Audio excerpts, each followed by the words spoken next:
You keep explaining yourself, and every single extra word is quietly killing the respect people have for you. You think you're being responsible, clear, mature.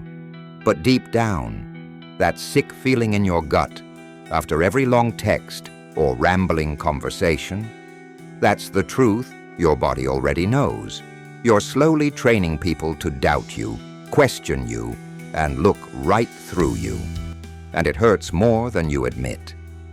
Most men in America today are walking around wondering why they feel invisible in their own lives. At work, with friends, even at home. They never connect it to this one silent habit that's bleeding their power dry.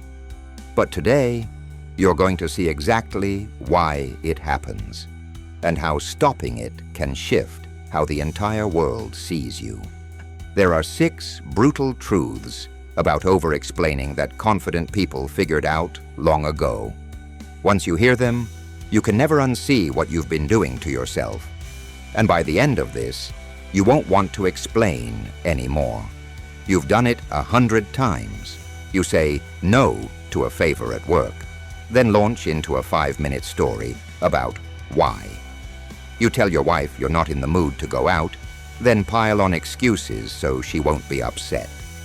You set a boundary with a friend and immediately soften it with, "But here's the full context." Then you walk away feeling smaller, drained, like you just gave away a piece of yourself for free. Be honest.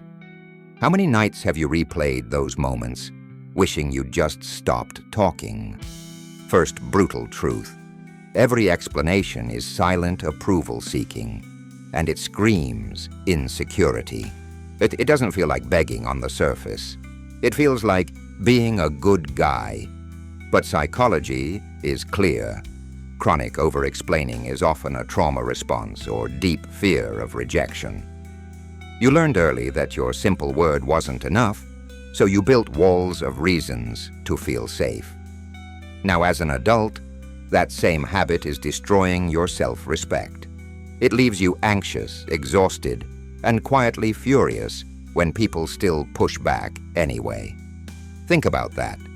The moment you start explaining, you're no longer stating your truth. You're negotiating for permission to have one. Second brutal truth. The more you explain, the less they believe you. It's called cognitive dilution. Your clean decision gets buried under layers of reasons, and people's brains stop hearing strength. They start hearing doubt. But you sound like you're trying to convince yourself as much as them. You've watched it happen to others. The guy who gives a short, steady, "I'm not doing that," commands instant respect. The one who rambles, people tune out, or worse, they start testing him because he seems unsure. You've been that guy, and every time it chipped away at how seriously people take you. Third brutal truth. Not everyone deserves your reasons. This one cuts deep.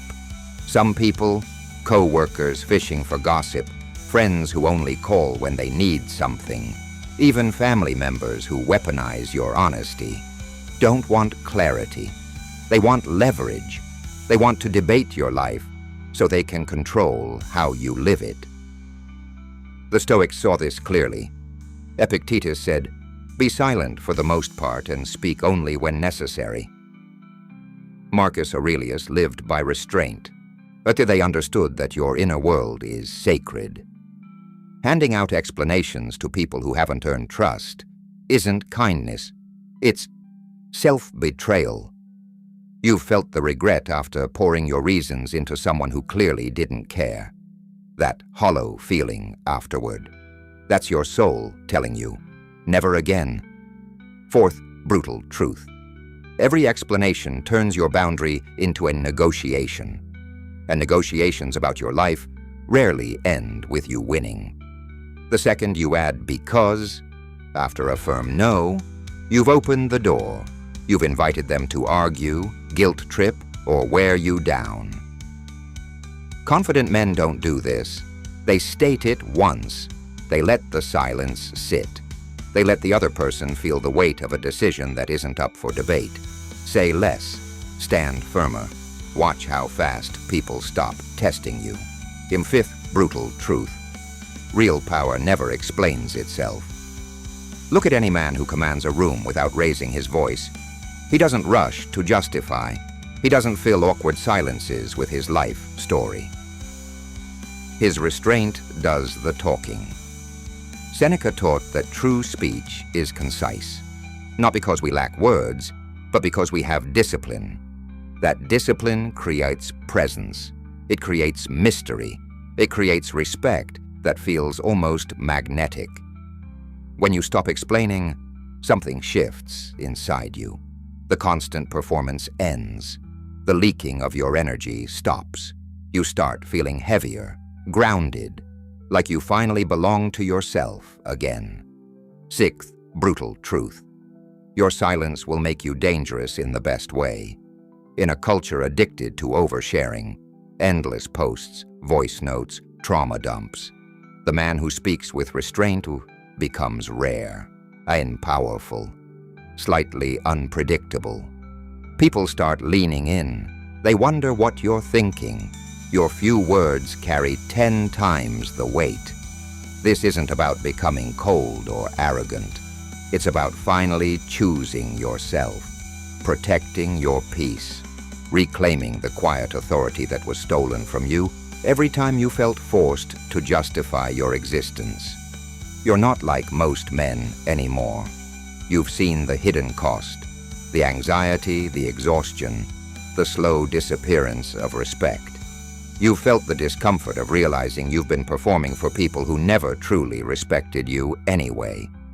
Now you know why the strongest men say less and stand unbreakable. Because real power doesn't beg to be understood. It simply exists. The next time the urge to explain rises in your chest, pause, breathe, let the silence do its work. Let your decision stand alone. Because from this day forward, your power no longer explains itself. And neither should you. If this one truth shook something loose inside you, the next video will destroy what's left. It reveals the specific things you should never tell anyone. Not your closest friends, not your partner, not even your family. Because once certain words leave your mouth, the respect and power you've just started rebuilding can never be fully recovered. Watch that one right now. Your future self is counting on it.